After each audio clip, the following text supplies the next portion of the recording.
उत्तर प्रदेश विधानसभा 2022 के चुनावी बिगुल बज चुका है। निर्वाचन आयोग ने तिथियां भी घोषित कर दी हैं। राजनीतिक दलों ने अपने अपने तरीके से तैयारियां शुरू कर दी हैं। हमारे साथ हरदोई जनपद के सवाईजपुर विधानसभा से कद्दावर प्रत्याशी हैं कांग्रेस पार्टी के, और चूंकि समाज सेवा के क्षेत्र में इनका अपना एक नाम है, राजवर्धन सिंह राजू। इनसे जानेंगे 2022 के चुनाव को लेकर क्या तैयारियाँ हैं। देखिए, ये जो चुनावी बिगुल फूंक गया है, हम लोग पूरी तरीके से तैयार हैं। चूँकि 5 साल हम लोग लगातार क्षेत्र में काम किए हैं। हम अपनी विधानसभा की बात कर रहे हैं। कई ऐसे मुद्दे थे जिनको लेके हम लोग चुनाव क्षेत्र में उतरे थे। जैसे अर्जुनपुर का पुल हमारे क्षेत्र का सबसे बड़ा मुद्दा था। हम लोगों ने आंदोलन किया, जीत हुई। कई सड़कें थी, लेकिन अभी कुछ चीज़ें ऐसी छूटी पड़ी हैं कि जिनको लेके हम लोग आज भी, देश आज़ाद हुए 75 साल बीते हैं, बहुत पीछे चल रहे हैं। कटियारी को लेकर 5-5 नदियों से घिरा क्षेत्र है। हर वर्ष बाढ़ आती है, बाढ़ की वजह से लोग डूबते हैं, परेशान रहते हैं। एक भी कन्या डिग्री कॉलेज आज तक हमारी विधानसभा क्षेत्र में माननीय जनप्रतिनिधियों द्वारा नहीं खुलवाया गया, चूँकि कहीं ना कहीं वो लोग प्राइवेट डिग्री कॉलेज खोले बैठे हैं। एक भी मेडिकल कॉलेज हमारी पूरी विधानसभा क्षेत्र में आज तक स्थापित नहीं कराया गया। रोजगार के नाम पे एक भी उद्योग हमारे क्षेत्र में स्थापित नहीं कराया गया। इन मुद्दों को लेकर हम लोग क्षेत्र में जा रहे हैं और इसी पे प्रतिदिन प्रयास करेंगे कि अगर हमारी जनता जनार्दन ने आशीर्वाद दिया, निश्चित रूप से अगर 2022 में विधानसभा चुन के जाते हैं तो सबसे पहला जो हमारा काम होगा कि बिना छत के, बिना आवास के पूरी विधानसभा में कोई व्यक्ति नहीं रहेगा। 6 महीने के अंदर सभी को आवास की व्यवस्था मुहैया कराएंगे। मिशन आत्मसंतुष्टि के बैनर तले आपने बहुत काम किया है। कटियारी क्षेत्र में घर घर पहुंचे हैं, लोगों से सीधे संपर्क और संबंध बनाया आपने। क्या आवश्यकता पड़ गई आपको कांग्रेस पार्टी की? देखिए, राजनीति में कोई ना कोई सिंबल लेना पड़ता है। मिशन आत्मसंतुष्टि भी कोई राजनीतिक दल नहीं था। हम लोग सोशल वर्क में काम कर रहे थे लगातार। कहीं ना कहीं भारतीय जनता पार्टी और कांग्रेस, 2 ही पार्टियां ऐसी हैं जो राष्ट्रीय नेतृत्व पर राष्ट्रीय पार्टियां हैं। ये दोनों जो छोटे दल हैं, समाजवादी पार्टी और बहुजन समाज पार्टी, इनके शटर बंद होने के कगार पे हैं, क्योंकि जातिवाद की बात करते हैं, पैसे की बात करते हैं, धर्म की बात करते हैं। चूँकि भारतीय जनता पार्टी घमंड में पूरी तरीके से चूर है। प्रधानमंत्री भी नाटकबाजी करते हैं और माननीय मुख्यमंत्री जी का भी जो है हिंदू मुस्लिमवाद का चेहरा जो है, उसको लेकर हमें कहीं ना कहीं कांग्रेस एक ऐसी पार्टी लगी। चूँकि हम समाज में काम करते हैं तो समाज के सभी वर्गों को लेकर चल रहे हैं, हिंदू मुस्लिम सिख ईसाई, आपस में सब भाई भाई, ये नारा लेके हम लोग चल रहे हैं। तो निश्चित रूप से कांग्रेस एक विचारधारा ऐसी थी जिससे हमारा तालमेल हो सकता था। 2022 के चुनाव को लेके आपकी तरफ से क्या तैयारियां, किन उद्देश्यों को लेके आप जनता के बीच जाते हैं, क्या समझाते हैं? देखिए, तैयारियां तो हमने 478 बूथ बना रखे, अपने बूथ बना रखे हैं। हमारा मेन जो है कि नौजवान युवा जो बेरोजगार, उसको रोजगार दिलाने के लिए हम लोग कमर कसे बैठे हैं। आवास के लिए जो पीड़ित लोग, उनकी आवास की व्यवस्था मुहैया कराने के लिए हम लोग तैयार बैठे हैं। और सबसे बड़ी जो बाढ़ की हमारे यहाँ स्थिति रहती है हर बार, 5-5 नदियों से घिरा क्षेत्र, अगर राजवर्धन सिंह राजू विधायक बन के जाएंगे, जनता के सेवक बन के जाएंगे, तो इसके लिए एक बड़ी परियोजना लाएंगे सरकार से। जो भी सरकार बनेगी उसको हम नाक में दम कर देंगे कि कहने कहने कटियारी के लोगों को हकीकत दिखाने का काम करेंगे। इन्हीं मुद्दों को लोग हम लोग जाएँ, गरीबी, महंगाई, भ्रष्टाचार, इन सब चीज़ों को लेकर हम लोग क्षेत्र में उतरे हैं। कटियारी में जो चुनावी बिगुल जो बजा है, उसकी जो प्रतिद्वंदी प्रत्याशी आपका कौन है जिससे सीधे आपका चुनाव होने वाला है? देखिए, भारतीय जनता पार्टी के प्रत्याशी ने भी टिकट नहीं तय किया किसका है। क्योंकि वर्तमान विधायक जी की कार्यशैली से वहाँ एक व्यक्ति विशेष कह लें, चाहे एक समाज विशेष कह लें, एक समाज विशेष के लोग पीड़ित हैं, प्रताड़ित हैं, जिनको एक साथ उन्होंने अन्याय अत्याचार किया है। समाजवादी पार्टी का जो चेहरा है, चूँकि निश्चित रूप से हमको भी लग रहा है कहीं ना कहीं जातिवाद की राजनीति तो करते हैं, तो पम्मू यादव जी को ही टिकट देंगे। अगर यही दोनों प्रत्याशी रहते हैं तो कहीं ना कहीं जनता इनको पूरी तरीके से नकार चुकी है और इनके पुराने कृत्यों को खोल के रखा है।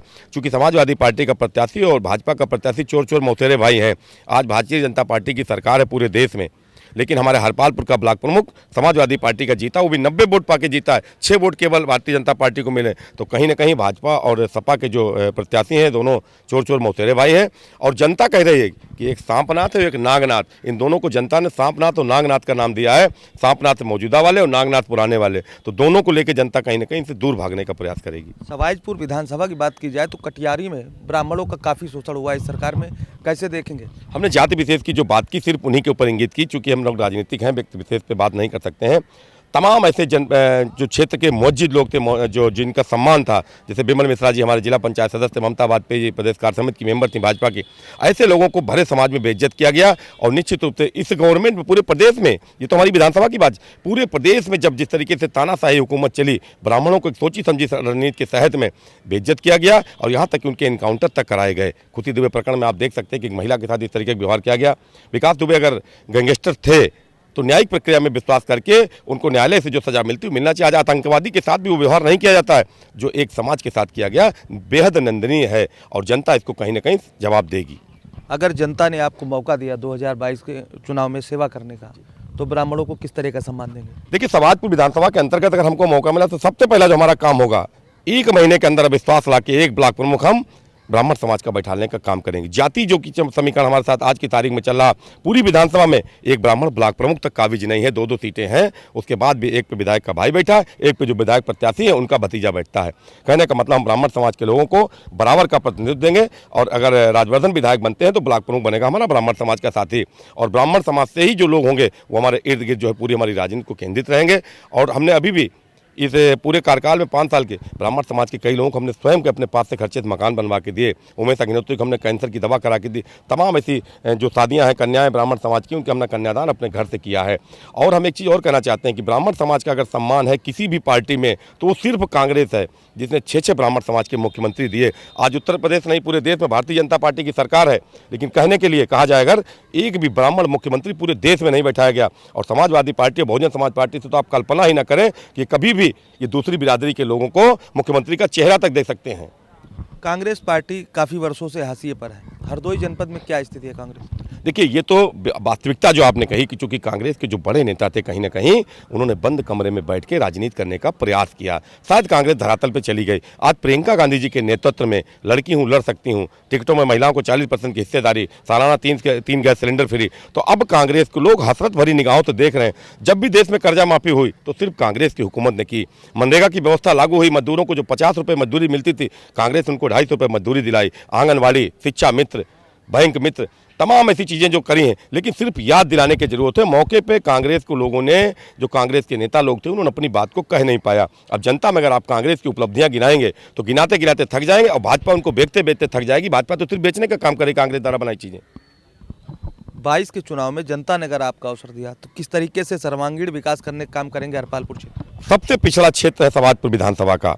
हरपालपुर के नौजवानों को जोड़ के छोटे छोटे उद्योग स्थापित करेंगे। आज हमारे क्षेत्र में ना कोई फल मंडी है, ना कोई दूध मंडी है, ना कोई सब्जी मंडी है, व्यापार के नाम पर ना कोई उद्योग है। हम लोग छोटे छोटे उद्योग स्थापित करेंगे, गरीबों को रोजगार से जोड़ेंगे, मजदूरों को रोजगार से जोड़ेंगे, और वहाँ जो आवास विहीन लोग हैं उनको आवास की व्यवस्था करेंगे, शौचालय की व्यवस्था करेंगे।